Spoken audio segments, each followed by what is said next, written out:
প্রিয় দর্শক, ওমানে যারা ব্লক হয়েছেন তারা ভিসা লাগাতে পারবে কিনা?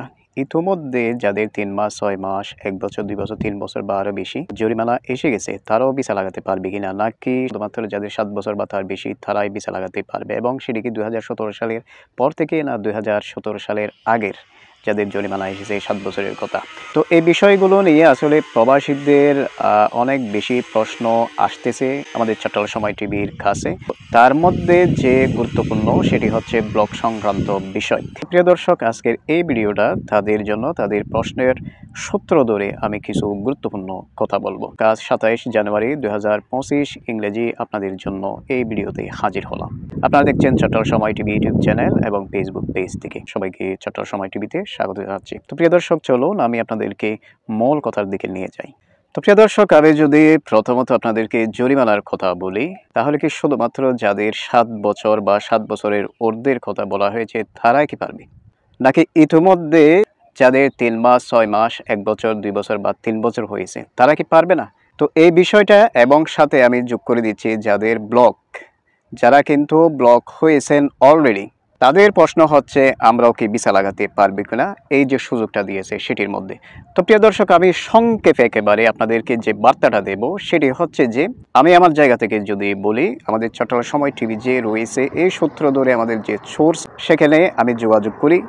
যোগাযোগ করার পর সেখান থেকে যে রেজাল্টটি পাই, তারা আমাকে একটি কথাই বলছেন, সিস্টেমে এখনও পর্যন্ত আগের নিয়ম, নীতি, আইন সেগুলোই কিন্তু দেখাচ্ছে, এখনো পর্যন্ত সিস্টেমে আসে নাই। তারা বলছে যে অপেক্ষা করতে হবে। আর আপনাদেরকে যদি একেবারে সহজ করে বলি, ডিটেলস যদি আমরা জানতে চাই, বুঝতে চাই কি করতে হবে না করতে হবে, কি সুবিধা, তাহলে আমাদেরকে অপেক্ষা করতে হবে যতক্ষণ পর্যন্ত সিস্টেমে আসতেছে না। অর্থাৎ আপনাদেরকে এটাই বলতে পারি যে সোর্সগুলো রয়েছে সেখান থেকে নিশ্চিত হলাম যে এখনো পর্যন্ত এগুলোর বিষয়ে কোনো সেখানে আপডেট দেখাচ্ছে না। আমাদেরকে অপেক্ষা করতে হবে ১ ফেব্রুয়ারি পর্যন্ত, তখন আমরা সবাই জানতে পারবো। আপনারা চট্টগ্রাম সময় টিভিতে সব সময় যুক্ত থাকবেন। আমি যত সম্ভব দ্রুতই আপনাদের জন্য এই বার্তাগুলো নিয়ে আসব। এই যে বারবার একটি প্রশ্ন আসতেছে, যারা ব্লক তারা ভিসা লাগাতে পারবে কিনা, যেহেতু ওমানের সুলতান এত বড় একটি সুযোগ দিয়েছে, তাহলে তারও আশাবাদী যে তারও যে প্রত্যাশা করছে তারও ভিসা লাগাবে। তো আমরা যেটা জানি, কেউ যদি ব্লক থাকে, কাউকে যদি ব্লক দেয়, সেটার এখতিয়ার কিন্তু যিনি আরবাব, যিনি মালিক, তার হাতে। তার ব্লকটা তোলার একমাত্র যে অধিকার রাখে সে হচ্ছে তার আরবাব, তার মালিক। সে যদি নিজ থেকে ব্লকটা তুলে ফেলে, তাহলে সে তার কাছে অথবা অন্য জায়গায় সে ভিসা লাগাতে পারবে, তাদের কোনো সমস্যা নেই।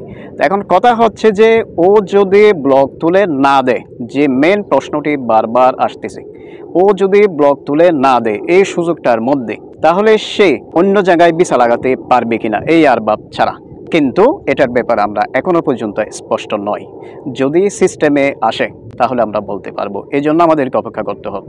তো আমি আপনাদেরকে বলবো যে আশা হারাবেন না। যারা ব্লকেও আছেন তারাও ইনশাল্লাহ আল্লাহর কাছে প্রার্থনা করেন যাতে এই সুযোগটির মধ্যে আপনারাও যাতে ভিসা লাগাতে পারেন। যেহেতু জরিমানার ক্ষেত্রে কিন্তু মাফের প্রায় ৬০ মিলিয়ন ওমানি রিয়ালের একটি প্যাকেজ ঘোষণা করেছে। এত বড় অঙ্ক জরিমানা মাফ করে দেওয়ার একটি অনুমোদন দিয়েছে ওমানের মন্ত্রী পরিষদ। তো সেহেতু আমরা আশাবাদী যে যারা আমাদের প্রবাসী কর্মী রয়েছে বিভিন্ন দেশের, তারা এই সুবিধাটি হয়তো পাবে। আমরা আশাবাদী ব্লকের ক্ষেত্রে, কিন্তু কনফার্ম না।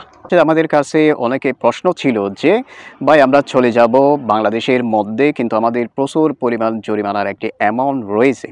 এটি কিন্তু আপনাদের জন্য বড় সুযোগ। আমি আপনাদেরকে যেটি সাজেস্ট করব, আপনাদের আর দেশে যেতে হবে না। আমি জানি আপনাদের পরিবারের জন্য মন কাঁদতেছে, আপনাদের ছেলে আছে, বাচ্চা আছে, বউ আছে, মা বাবা আছে, সবার জন্য। তো এটি বড় সুযোগ। যদি আপনি ভিসা এখানে লাগিয়ে ফেলেন, আপনার জরিমানা তো অবশ্যই লাগছে না। আপনি ভিসাটা লাগিয়ে আপনার শুধু রাখতেছে যে ভিসাটা যে লাগাবেন তার জন্য একটা কস্ট, এটা আপনি রেডি করেন। রেডি করার পর ভিসা লাগিয়ে আপনি একবার দেশে চলে যান, পরিবারের সাথে আপনি মিলিত হয়ে আবার আপনি এখানে ওমানে ব্যাক করেন। আর যারা ট্যুরিস্ট ভিসায় ওমানে এসেছেন, যদি এরকম কেউ থাকেন যে তাদেরও ভিসা এক্সপায়ার হয়ে তারা আর ভিসা লাগাতে পারেননি, তাদেরও ভিসা লাগানোর সুযোগ দিচ্ছে কিনা এই বিষয়টিও আমরা জানবো আসলে যখন সিস্টেমে চলে আসবে আপডেট, তখন আমরা বলতে পারবো। এবং সাথে আপনাদেরকে একটি কথা বলতে চাই, আমাদের যে চট্টগ্রাম সময় টিভি ফেসবুক পেজটি পুরাতন রয়েছে, এটিতে আমরা এখন আর আপডেট দিচ্ছি না। বর্তমানে নতুন করে একটি পেজ ওপেন করা হয়েছে আপনাদের জন্য। তো সেটির লিঙ্ক কিন্তু আমাদের ইউটিউব চ্যানেলের ডেসক্রিপশন বক্সে দেওয়া আছে, আপনারা সেখান থেকে প্রবেশ করে সেখানে ফলো করে আপনারা এই আপডেটগুলো পাবেন এবং সেখান থেকে গুরুত্বপূর্ণ লাইভগুলো আসবে। তো সবাই ভালো থাকুন, সুস্থ থাকুন, নিরাপদে থাকুন এবং সবসময় চট্টলা সময় টিভির সাথেই থাকুন। আল্লাহ হাফেজ।